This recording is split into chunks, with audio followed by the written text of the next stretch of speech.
On August 14, 1827, in the rice-choked marshland surrounding Charleston, South Carolina, plantation owner Josiah Crane was discovered dead in his library. His skull had been crushed so completely that physicians later described fragments embedded in a mahogany desk 6 feet away.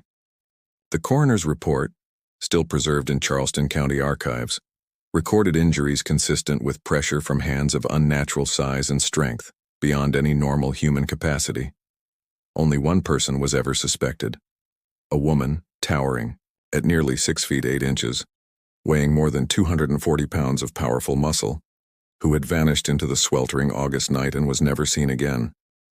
For nearly 200 years, scholars and locals have argued over whether Sarah Drummond truly lived, or if she was merely a specter conjured from shame and dread. Yet medical notes, sale records, and sworn accounts point toward a far more unsettling truth. Sarah Drummond existed, and the atrocity that took place in that library was the culmination of years of horror. But before examining the night that terrified Charleston society into generations of silence, one must look further back, to the source of the nightmare. Sarah's story did not begin in blood. It began in commerce. During the spring of 1823, Charleston's port was booming. Ships arrived constantly, some from the Caribbean, others from West Africa or the tobacco regions of Virginia, offloading human beings to be sold along Chalmers Street and Gadsden's Wharf. Charleston was more than a port. It was the heart of the domestic slave trade in the South, where lives were traded with the same brisk efficiency as bales of cotton or barrels of rice. Surrounding plantations, especially rice estates, were notoriously lethal. Unlike cotton fields, the rice swamps demanded constant labor in stagnant water infested with mosquitoes carrying malaria, along with snakes and alligators. Death rates were staggering. Historical estimates suggest as many as 30% of enslaved laborers perished within a year. Plantation owners needed constant replacements, fueling an economy in which slave traders hunted for the strongest bodies possible. Sometimes they found something so unusual that it commanded extraordinary sums. In March 1823, trader Caleb Rutherford arrived with a group of 37 enslaved people from Virginia and North Carolina. Among them was a young woman, perhaps 19 or 20 years old, whose presence caused instant murmurs. She was immense. Contemporary auction notes describe her nearing 7 feet in height, broad-shouldered and heavily muscled. Eyewitnesses recalled that she bent to pass through doorways and that her hands enveloped a man's head entirely. Her recorded name was simply Sarah. No surname, as the system rarely acknowledged one. She had been born on a small Piedmont farm in North Carolina to an enslaved mother whose name history did not keep. Surviving scraps of documentation suggest she suffered from what modern medicine would identify as pituitary gigantism, a rare condition caused by excess growth hormone, typically from a benign pituitary tumor. But in the 1820s, there was no medical vocabulary for what they saw. To onlookers, she was an anomaly, a curiosity, an opportunity. The auction house was crowded on that heavy, humid Tuesday in late March. Planters, merchants, and spectators packed the room, lured by rumors of the giant woman being brought to market. When Sarah was led onto the platform, her wrists and ankles shackled, a hush spread through the crowd. She rose a full head above the auctioneer, James Vanderhorst, a man who had sold countless bodies, yet later confessed he had never seen such a figure. Bidding opened at $400 and surged quickly, $800, $1,000. Buyers shouted over one another, not merely seeking a laborer but a living spectacle they could display. The winning bid came from a man at the back, Josiah Crane. He paid $1,300, one of the highest prices recorded in Charleston that year. Crane owned a rice plantation called Marsh Bend, 18 miles southwest of Charleston in the maze of tidal rivers and swamps. A widower in his early 40s, he was known for ruling his land with ruthless discipline and deriding any softness in the treatment of enslaved people. As Sarah was taken from the block, Crane's leather property collar fastened around her neck, she remained silent. Witnesses later wrote that she shed no tears, made no protest, only stared forward with dark, unfathomable eyes, her great frame moving with eerie quietness despite her chains. No one there could have imagined the ending they had just set in motion, an ending soaked in violence and steeped in legend. Yet according to one free black flower seller at the market, someone did foresee it. She was heard whispering, "That man just bought his death." Marsh Bend was a place that embodied both the beauty and brutality of the Lowcountry. The main house stood 2 stories tall, Georgian in style, with white columns and a wide veranda overlooking endless rice fields stretching toward the Ashley River. Behind it sat a kitchen outbuilding, overseer's quarters, barn, rice mill, and 12 crude wooden slave cabins built with dirt floors and without windows. Beyond lay swampy fields segmented by dikes, ditches, and floodgates for tidal irrigation. When Sarah arrived in late March 1823, she was placed in cabin number 7, sharing it with 5 other enslaved women. The overseer, Porter Grimble, thin, anxious, and uneasy around her, described her in a letter to his brother in Columbia as a being of such unnatural size she must crouch to enter her lodging, and when she stands upright she resembles some ancient colossus more than a Christian woman. But Crane had not spent $2,300 simply to put her to work among the rice swamps. He had other intentions. Within days of her arrival, Crane began parading Sarah before guests. He invited planters, Charleston gentlemen, and curious travelers to witness the giant woman he now owned. She was forced into the main house and ordered to demonstrate her size and power, lifting heavy barrels of rice, hoisting iron anvils, even lifting grown pigs in her arms. Crane positioned himself beside her so visitors could marvel at the contrast. Men placed their hands inside hers and gaped at how entirely theirs disappeared. A diary entry from Charleston physician Dr. Edmund Porcher, who visited in May 1823, captured the chilling fascination surrounding her. "Mr. Crane has procured a female of most astonishing stature. She stands no less than 6.5 feet, perhaps more, with hands and feet so great that my own measurements seemed implausible. Her strength seemed perfectly matched to her enormous size. I personally witnessed her lift a rice barrel weighing no less than 300 pounds with effortless ease. Mr. Crane told me he had received many offers to buy her, yet he refused them all. She had become a spectacle in our county, too profitable and too fascinating to surrender. I must admit the sight of her unsettled me. It felt as though nature had toyed with human proportions, venturing beyond the ordinary boundaries of flesh and bone. For Sarah, these displays were only the beginning of her torment at Marsh Bend. When she was not paraded before Crane's guests, she was forced into the rice fields under conditions that could break most people in a matter of months. Rice cultivation in the South Carolina Lowcountry was brutal, punishing labor. Workers waded into flooded paddies before dawn, standing knee-deep, sometimes thigh-deep, in murky water for 10 to 12 hours at a time, bent low under the scorching sun, planting, weeding, or harvesting rice. The water teemed with leeches and water moccasins. Mosquitoes swarmed in suffocating clouds. Heat and humidity pressed down like a suffocating weight rising from the swamp itself. Sarah's extraordinary size made her both invaluable and exposed. She could shoulder loads that normally required 2 or 3 people. She wielded the heavy wooden pestles for threshing rice with a speed and power that astonished even the overseer, yet her visibility made her a target.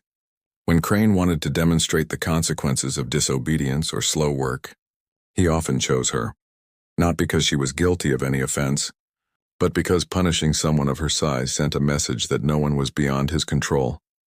The punishments were savage. Records from plantations of the era describe whipping posts, wooden stocks, and a device called the buck, in which a person was forced to sit with knees drawn up and a stick locked beneath them and over the arms, leaving the body contorted and helpless for hours. Sarah endured all of these. Overseer Grimball's letters reference at least 3 occasions during her first year at Marsh Bend in which she was publicly punished for supposed insolence or refusing to be displayed. Yet, Sarah did not break, not in the way Crane expected. According to testimony later gathered from those enslaved alongside her, she became a figure both feared and relied upon within the community. Her might was used for the most grueling tasks, shifting the massive floodgates that controlled water in the fields, hauling timber, lifting boats from the marsh. But her presence also shielded the vulnerable. There were whispered accounts of her stepping between a whip and a child too young for field labor. absorbing the beating herself. Stories told of her carrying collapsed workers back to their cabins. Tales circulated of her standing silent and immovable when Crane attempted to separate mothers from their children for sale. She spoke seldom. When she did, her voice was low, steady, and carried an authority profoundly at odds with her legal status as property. Some elders in the quarters called her Tall Sarah, or simply the Wall, because once she decided to stand in a place, nothing could move her except overwhelming force. And Josiah Crane was beginning to sense that brute power might not be enough to control her. The first true confrontation occurred in the summer of 1824, roughly 15 months after her arrival. A Charleston gentleman, Augustus Peaton, had heard of the giant enslaved woman and traveled to Marshbend to make an offer. $300 for Sarah's appearance in a traveling exhibition he planned, showcasing natural curiosities and inventions, with Sarah as the living centerpiece. Crane accepted immediately, eager for profit and social attention. He informed Sarah, expecting compliance. But something had changed.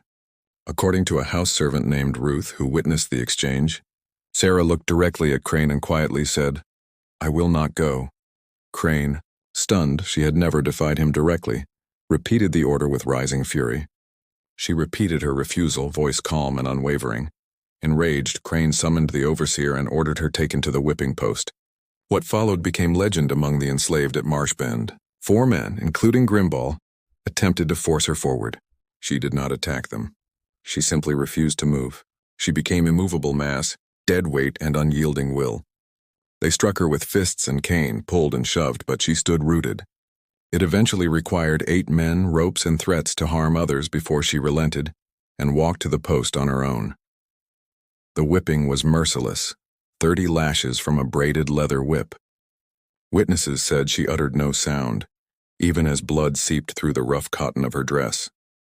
When released, she stood tall and walked back to her cabin without aid, her back torn open but her posture unbroken.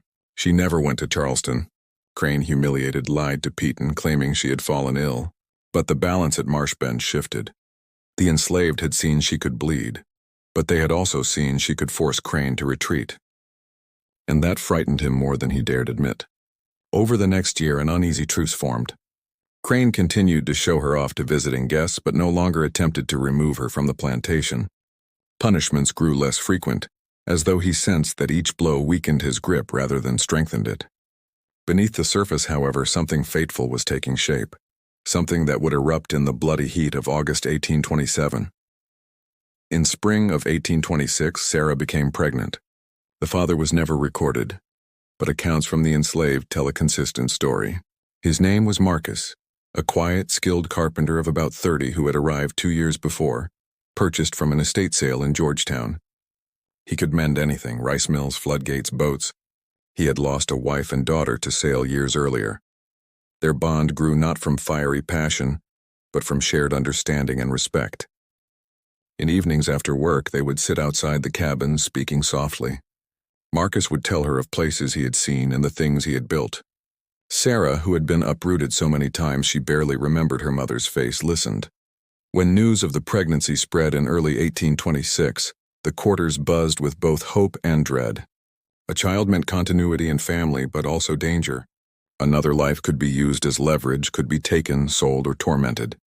Under a master like Crane, motherhood became its own terrible vulnerability. The pregnancy strained Sarah from the beginning.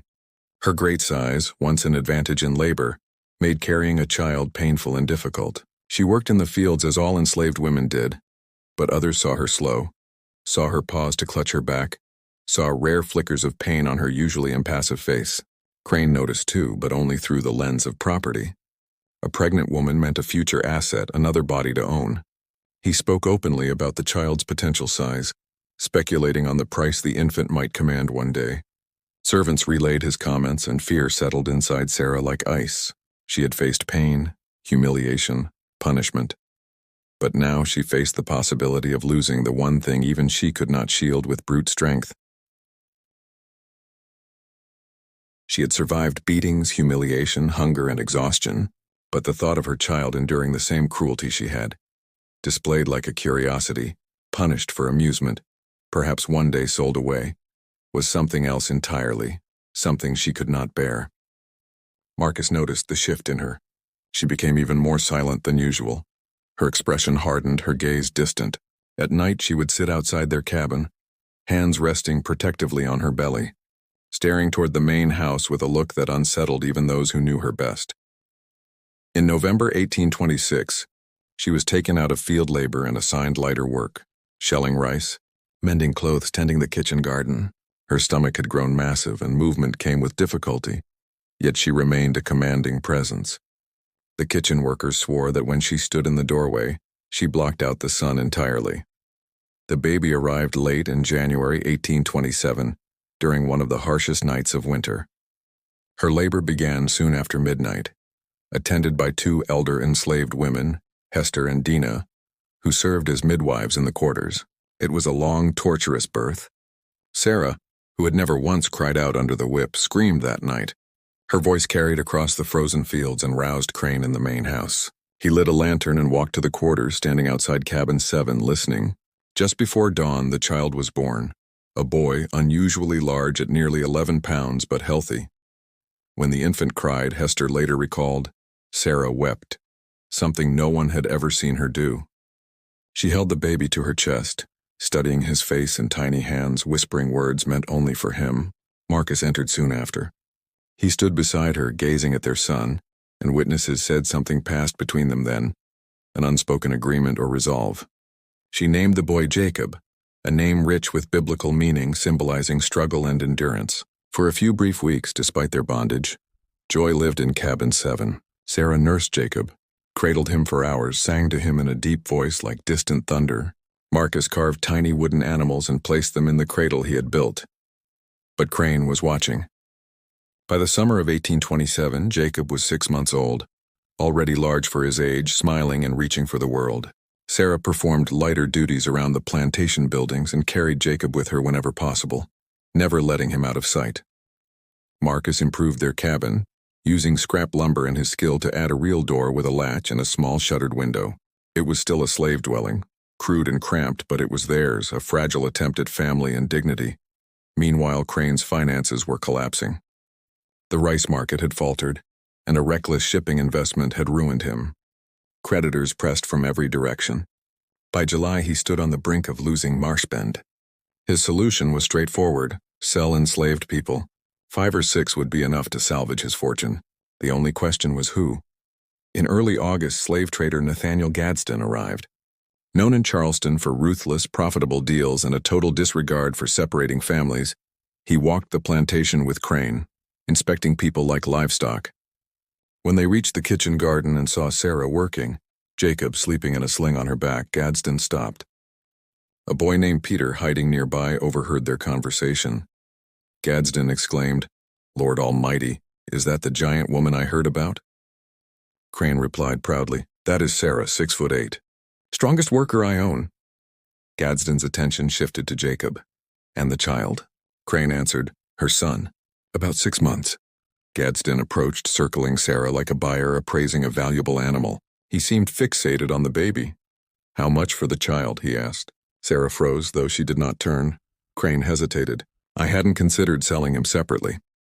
"I have a buyer in Savannah," Gadsden said. "A wealthy family wanting a house servant from infancy. Good conditions. They pay a premium for children. I'll give you $400 today." Sarah slowly turned, then, still gripping her hoe, her face void of expression but her body taut with dread. "400.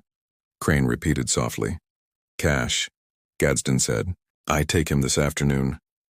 Peter later testified that Sarah made a low, guttural sound, more animal than human, though she spoke no words.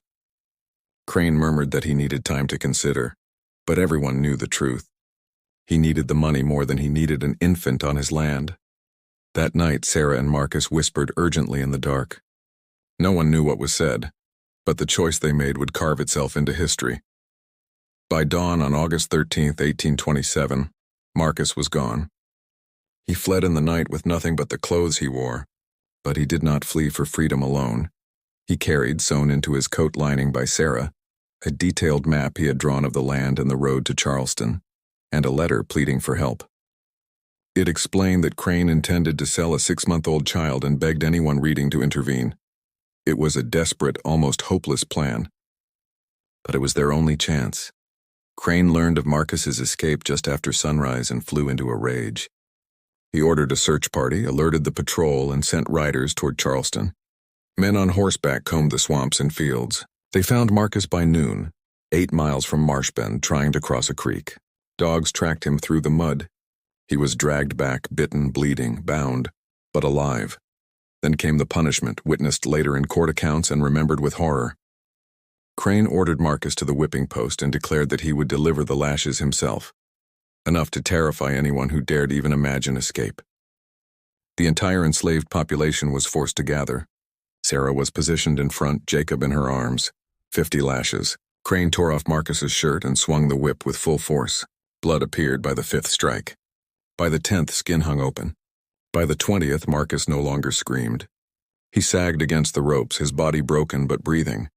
Sarah did not look away. Her expression was carved from stone, arms tight around her sobbing child as the violence unfolded before them. Witnesses later testified that Sarah's eyes never once strayed from Marcus's face, and that in the brief spells when he remained conscious, his gaze stayed locked on hers. When the whipping finally ended, Marcus was cut down and dragged back to his cabin, barely clinging to life. Crane, flushed and sweating, flecks of blood staining his shirt, turned to the assembled enslaved people. He declared that anyone who aided a runaway or failed to report a planned escape would suffer the same fate. Then he dismissed them all to return to their labor, all except Sarah. Crane strode toward her. Up close, she towered over him, an ordinary-sized man suddenly dwarfed. His voice, however, was ice. "Tomorrow morning," he said, "Mr. Gadsden returns. He will take your son. You will comply. You will hand him over quietly. Should you make the slightest scene, should you defy me in any way, Marcus will be beaten again, and next time he will not survive." Sarah did not speak. She only looked down at him, her expression unreadable, her silence heavier than any threat. After a tense moment, Crane turned and walked back toward the house. That night, the plantation fell into a suffocating stillness. Even the swamp seemed to still its breath. In cabin 7, Sarah sat on the floor, rocking Jacob in her arms as he slept. In another cabin, Marcus lay face down, his torn back slicked with grease and herbs, drifting between pain and unconsciousness. In the big house, Crane sat in his library, brandy in hand, poring over his ledgers and calculating how $400 from the sale of an infant might temporarily secure his fortunes. From time to time, he looked toward the slave quarters, his expression unsettled, though he assured himself he had chosen correctly. None of them knew what the following night would bring: blood, mystery, and the birth of a legend that would never be fully untangled. Dawn rose thick and choking on August 14, 1827. The sun climbed the horizon like a burning wound, its red light bleeding across the rice fields. Later, many would say it was a sign, nature itself mourning or warning. Sarah woke before first light as always. She nursed Jacob, dressed him in the finest she could offer, a simple cotton gown she had sewn with her own hands. Holding him close, she whispered to him for a long time, words no one else ever heard. Then she laid him gently in the cradle Marcus had crafted and stepped out to work. All morning she labored in the kitchen garden. She moved with mechanical precision, silent, expressionless, unreachable. Those around her tried to offer comfort, but she gave no sign of hearing them. It was as though she existed behind some distant, locked door. Late morning, Nathaniel Gadsden arrived with a wagon and his young assistant. He and Crane met in the library, finalized the sale, exchanged cash for hastily written ownership papers. Jacob, male infant, 6 months old. Property transferred. At noon, a servant named Ruth was sent to summon Sarah. Ruth found her in the garden and delivered the message. Sarah simply nodded, laid down her hoe, wiped her hands on her skirt, and walked to her cabin. She re-emerged moments later with Jacob in her arms. He was awake and alert, his wide eyes taking in the world. She walked toward the main house without hesitation or haste. The enslaved community watched her go, weeping openly. Some expected her to fight, to flee, to do something. But Sarah only climbed the steps, vanished inside, and the door shut behind her. Inside the library, she stopped just past the threshold. Jacob pressed to her chest. Crane gestured impatiently for her to come closer. She took only 3 steps and no more. Silence stretched until she broke it, her voice barely audible. "Please." It was the first time anyone had heard her beg. Crane's tone sharpened. "The matter is settled. Give the child to Mr. Gadsden." Her arms tightened around Jacob. "Please," she whispered again, voice trembling now. "I will work harder. I will do anything. Do not take my child." Crane rose, temper flaring. "You forget yourself. You do not beg, you obey. Give him up now." Slowly, with hands shaking in a way no one had ever seen from her, Sarah lifted Jacob and pressed a final kiss to his tiny forehead. She murmured something into his ear, words only he would ever know, and held him out. Gadsden stepped forward and took him. Jacob began to cry, and in that sound something inside Sarah seemed to break. Her face crumpled for a heartbeat. Grief raw and naked, before she forced the mask back into place. Her arms remained extended, empty, as if her body had not yet understood her child was gone. Crane, perhaps uneasy, spoke softer. "He will be well cared for. You may have other children. Now return to your work." Sarah lowered her arms at last.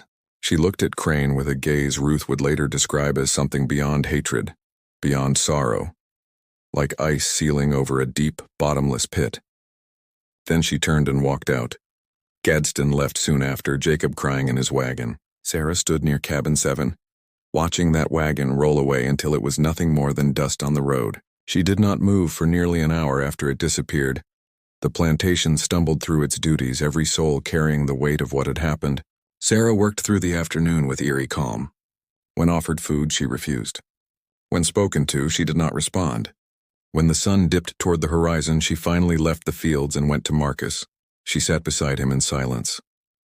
They spoke quietly for nearly an hour, their voices low, the air around them heavy with finality. Those pretending to sleep later recalled one clear sentence from Marcus. "You do what you have to do." Night fell. Sarah returned to her cabin, sat beside the empty cradle and stared at it in the flicker of a single candle flame. At last she rose, snuffed the light, and stepped outside. People glimpsed her walking toward the main house, tall, silent, moving like a shadow built from fury and grief. And the night swallowed her. An elderly field hand named Solomon would later recall calling out to Sarah as she crossed the yard, asking where she was going. She did not reply. She simply continued forward, silent and resolute. Around 9:30 that night, according to the clock later found stopped at that exact moment in Josiah Crane's library, Sarah Drummond entered the main house through the kitchen door. The great house at Marshbend was unusually still. Crane had sent most of the household staff away early, leaving only Ruth and the aging butler Isaac. Crane himself sat in his library, the same room where Jacob had been taken from his mother's arms just hours earlier, sipping brandy and reviewing his ledgers, now heavier by $400. Ruth was upstairs preparing a bedroom for the night, while Isaac remained in the separate kitchen house finishing up the last chores of the evening. Neither of them saw Sarah slip inside and make her way through the darkened rooms toward the library. What unfolded next had to be pieced together from physical evidence, later testimony, and one witness who happened to hear the beginning. Ruth would tell authorities 3 days later that she first heard Crane's voice, angry, sharp, though not yet shouting. She could not make out the words, but the fury was unmistakable. Then came another voice, low and deep, and without doubt Sarah's. Hesitating, torn between fear and duty, Ruth crept downstairs. Near the bottom steps, Crane's voice rose in a furious command. "How dare you come into this house? Leave now, or I will have you whipped until you cannot stand."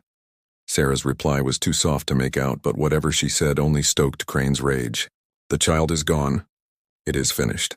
You have no rights here. You own nothing, not even yourself." The scrape of a chair rang out.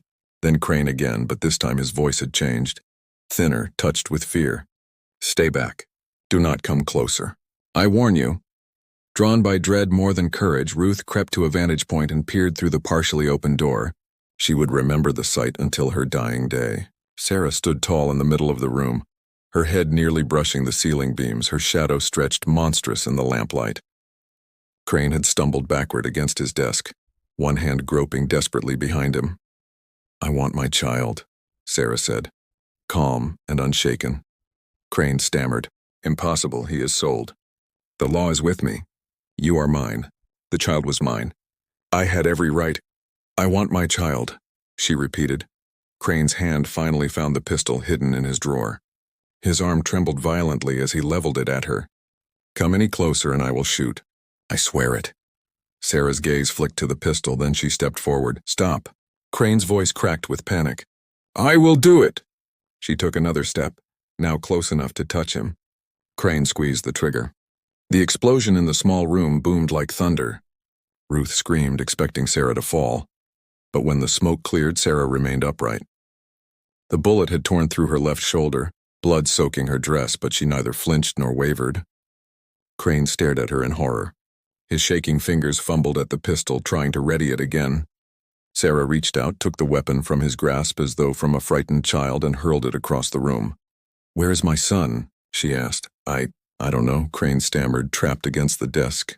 Gadsden took him. "I swear, I don't know where." Blood dripped down Sarah's arm, pattering softly onto the floorboards. She looked at him for a long, dread-filled moment. "You took everything," she said quietly. "My body, my labor, my dignity, my child, everything. What more can you take from me now?" Crane's voice had dwindled to a pleading whisper. "Please, I can bring him back. I can find him." She did not let him finish. She placed both hands around his skull, those huge hands that had stunned men in the fields and lifted impossible weights, and crushed.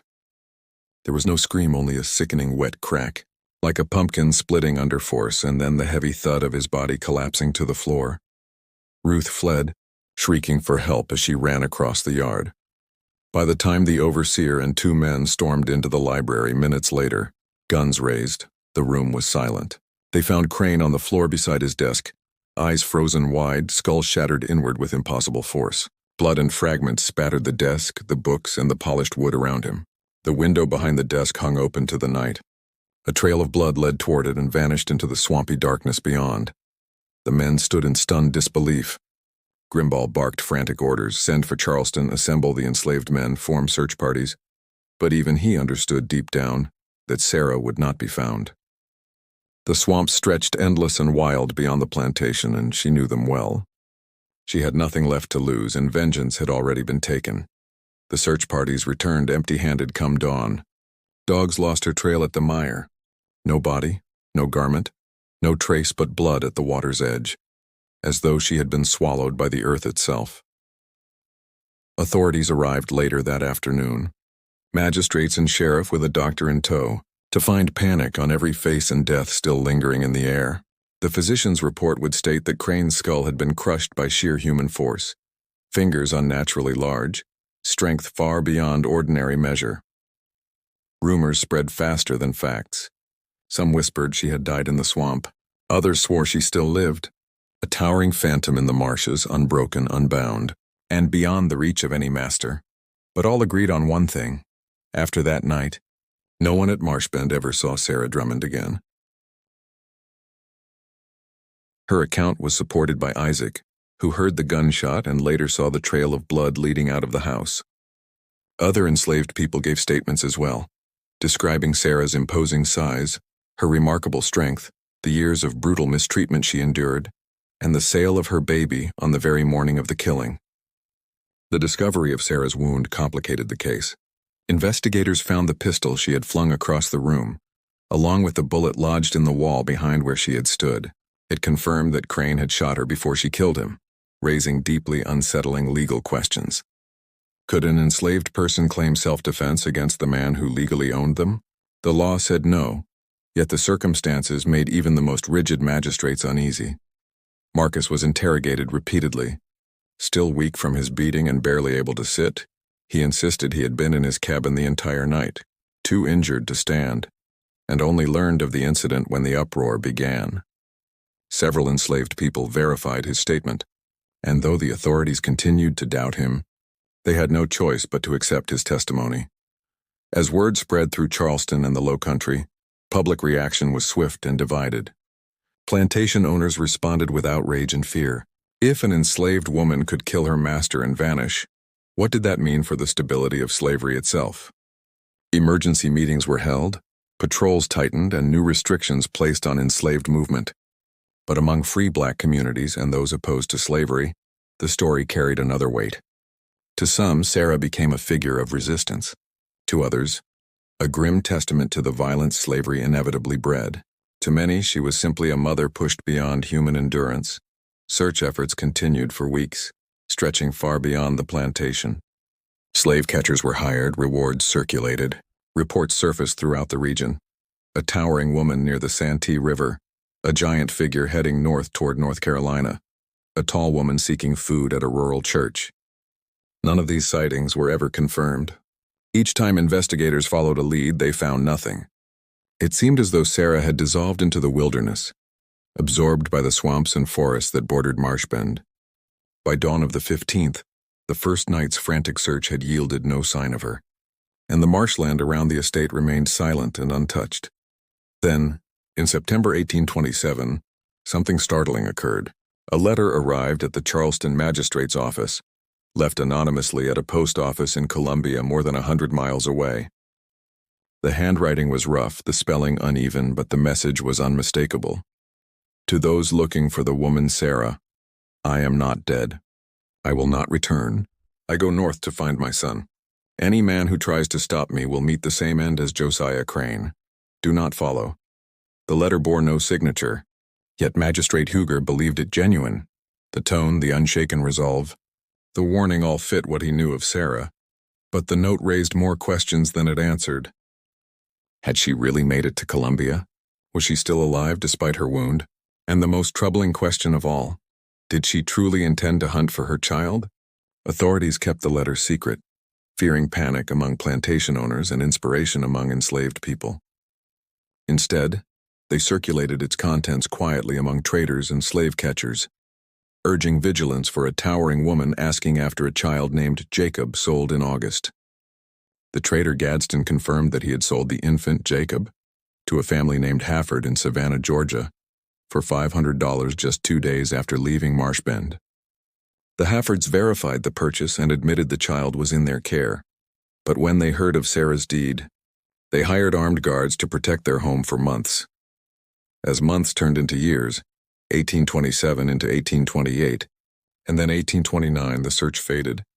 No trace of Sarah appeared. No body surfaced. No proof of death or survival emerged. Authorities eventually concluded she had succumbed to her wounds somewhere in the wilderness. Her case was officially closed, though an arrest warrant lingered for decades. Yet the story did not end.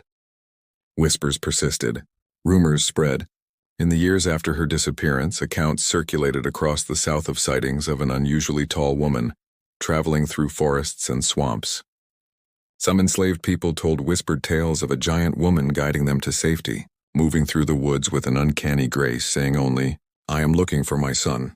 In 1835, a Georgia overseer claimed a woman of immense stature asked questions about recent slave sales. When he tried to restrain her, she lifted him off the ground with one hand and threw him aside. In 1842, a Quaker woman operating a safe house in Ohio wrote of a towering guest who sought news of a Charleston child sold years before, wept upon hearing none existed, and vanished by dawn. These stories, along with many others, formed the legend of Sarah Drummond. Whether truth or myth, they grew into something greater. Over time, plantations across South Carolina and Georgia reported food, clothing, and medicine stolen by an elusive figure described as unusually tall.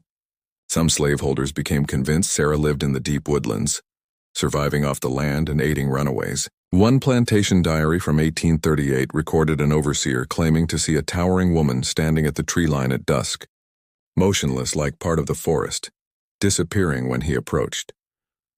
Among enslaved communities, Sarah became a symbol, proof that oppression had limits and resistance could be fierce and righteous.